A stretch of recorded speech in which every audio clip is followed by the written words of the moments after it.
Olá, eu sou Sávio Bittencourt, seja muito bem-vindo ao nosso curso de adoção, que está integralmente no nosso canal, organizado para você assistir gratuitamente, para você poder curtir, compartilhar e se inscrever.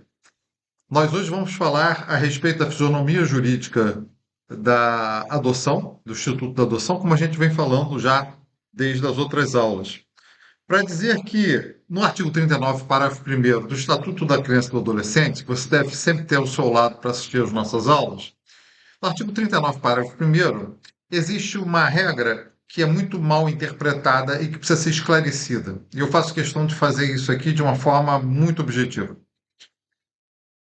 Diz lá que a adoção é medida excepcional e revogável, nós já vimos isso na aula passada, a qual se deve recorrer apenas quando esgotados os recursos de manutenção da criança ou adolescente na família natural ou extensa, na forma do artigo 25 dessa lei.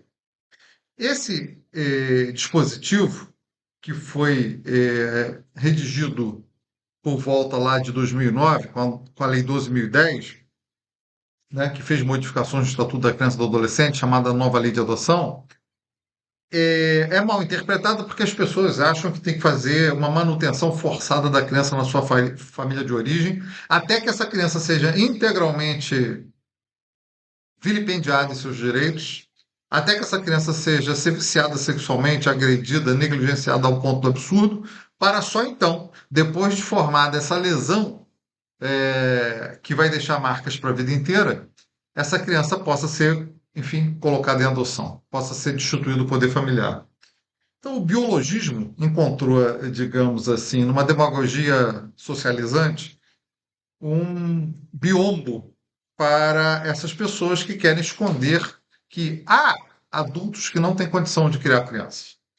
Esses adultos que não têm condição de criar crianças, independentemente dos motivos que os levaram a isso, não se trata de um julgamento deles, mas um julgamento da melhor solução para a criança, do melhor interesse da criança, que é o princípio que nutre todo o direito da infância e juventude, como nós já vimos em aulas passadas.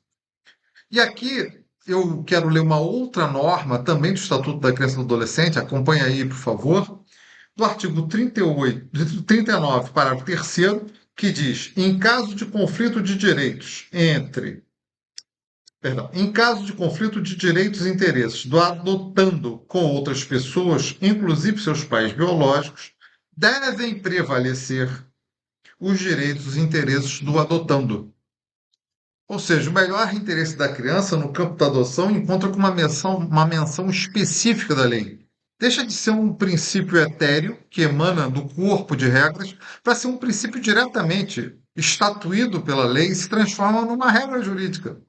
Ou seja, objetivamente, eu tenho que analisar quais são os interesses e direitos do adotando, e esses direitos e interesses do adotando vão prevalecer em relação a qualquer dos adultos, inclusive seus pais biológicos, seus pais originais, como também prevaleceriam se houvesse algum conflito com os pais adotivos.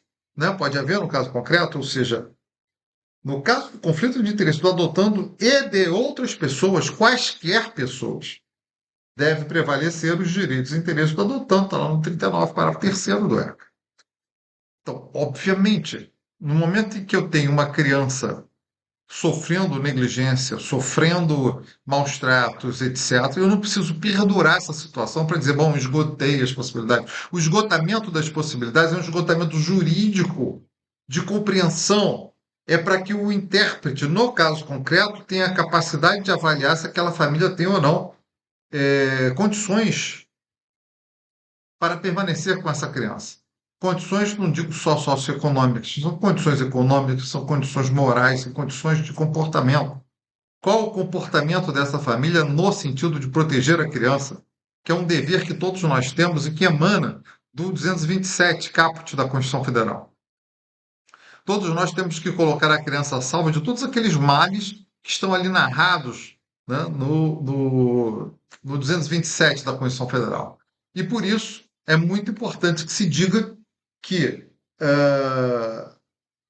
o que se exige no 39 é que a separação dessa criança da sua família de origem não seja uma coisa banal, não seja em função de uma dificuldade material apenas, mas se uma verificação concreta da capacidade daquelas pessoas de terem seu filho em segurança consigo e representarem para essa criança uma solução que seja plausível para a sua vida, que possa protegê-la, que possa animá-la para a continuidade da vida, que possa educá-la, que possa criá-la, enfim. É essa a pergunta que se impõe, não é o esgotamento da vida da criança para saber se ela pode ficar. Porque, em nome desse artigo, muita barbaridade já foi feita no Brasil. Manutenção de crianças em famílias ou com pessoas adultas evidentemente incapacitadas para lidar com crianças, o que acabou gerando para essas crianças novas lesões. E se você tivesse acesso ao histórico dos processos no Brasil de manutenção da criança na família de origem, você teria a capacidade de chegar à mesma conclusão que eu tive analisando os casos concretos que eu pude durante a minha carreira. Porque o segredo de justiça faz com que essas crianças fiquem enterradas para debaixo do tapete da sociedade e que essas lesões não sejam efetivamente identificadas.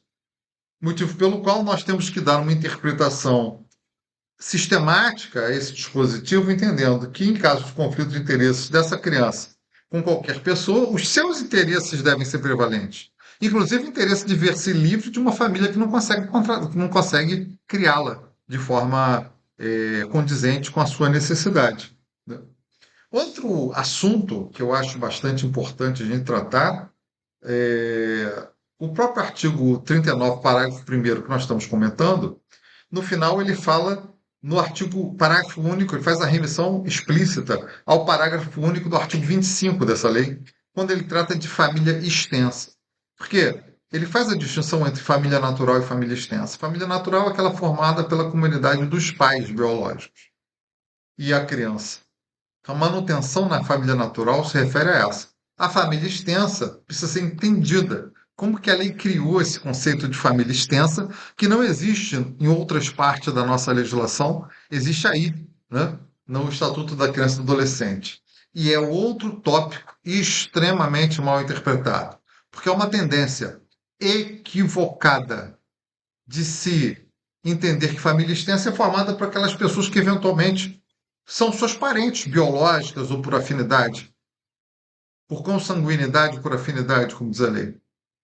Então, a família extensa seria composta pelos tios, pelos pais, etc. Pelos tios, pelos avós, e por quem mais? Primos, e aquelas pessoas que estão biologicamente ou por afinidade na linha de parentesco com a criança. Só que não é isso. Eu preciso procurar um integrante da família extensa que tenha essas características. Não! Só pode ser qualificado como família extensa aqueles que têm as condições que estão descritas no parágrafo único do artigo 25 do Estatuto da Criança e do Adolescente. Repare aí no seu ECA. Parágrafo único do artigo 25.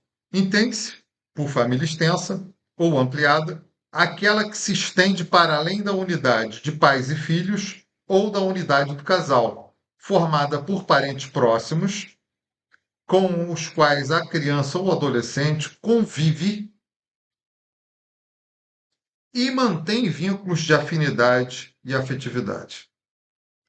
Família extensa só pode ser entendida como tal se houver, além do vínculo de parentesco, em qualquer grau, uma convivência prévia com a criança e vínculos de afinidade e afetividade. A afetividade é carinho, amor, afeto, vontade de proteger, né? que dão o sentimento de cuidado.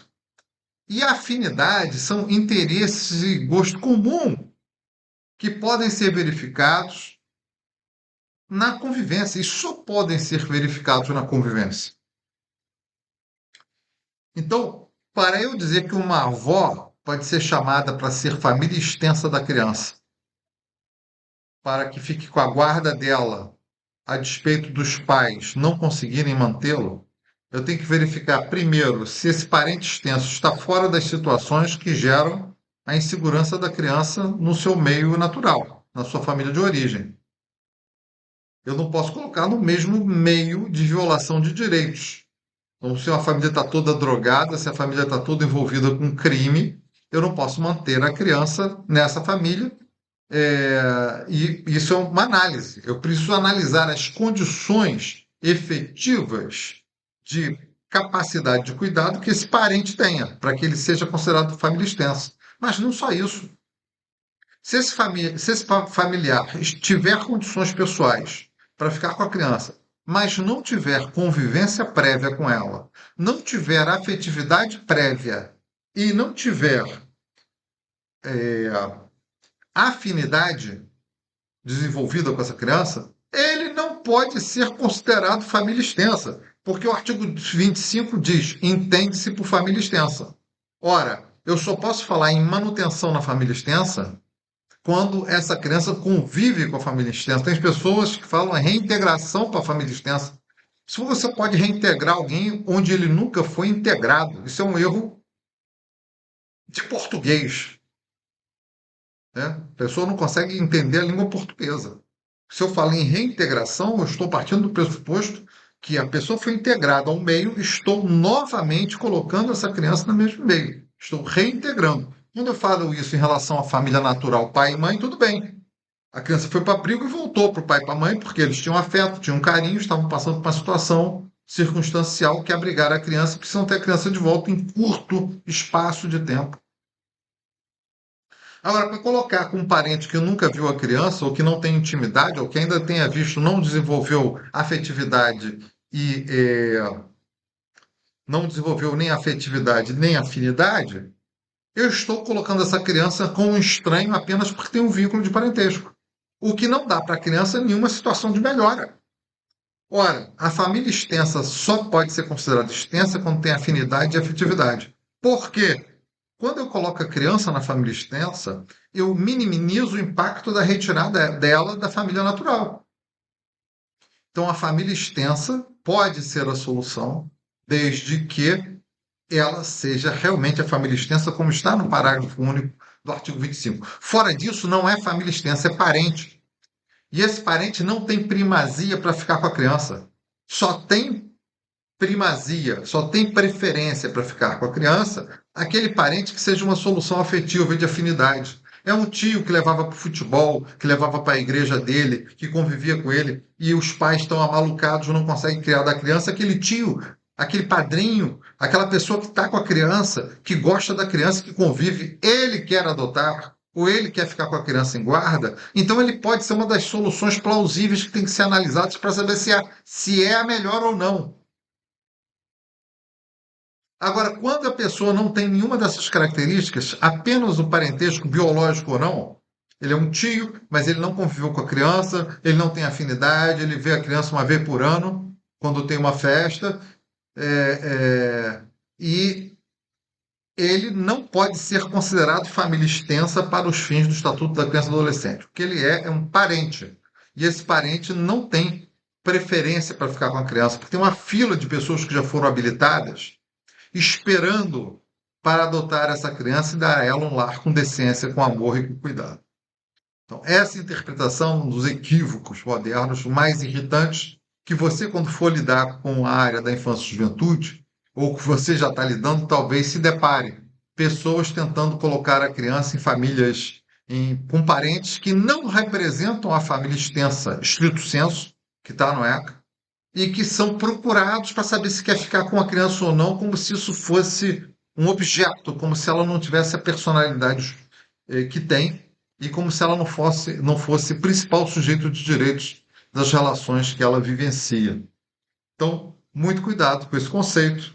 Na aula que vem, desenvolvemos mais alguns tópicos a respeito da fisionomia jurídica da adoção. Até lá!